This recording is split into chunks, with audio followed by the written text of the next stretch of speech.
Welcome back to another quick guide. Today I'll teach you how to uninstall Android default apps. Default or pre-installed apps on Android, often called bloatware, are apps installed by the manufacturer or carrier. While some of these apps can be completely uninstalled, you can disable or remove them using different methods. Here's how to do it. First, disable default apps without root. Disabling an app stops it from running or appearing in the app drawer without uninstalling it. Just go to your phone's settings, navigate to apps, then go to see all apps. Tap on the app you want to disable.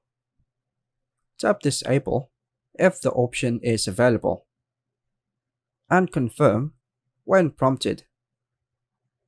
Lastly, uninstall updates. Some default apps can't be removed, but can be reset to their factory version.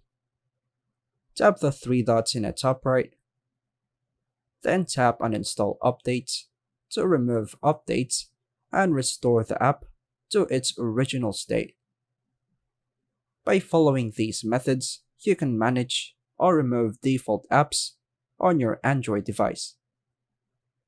And that's all for now, folks. Thanks for watching.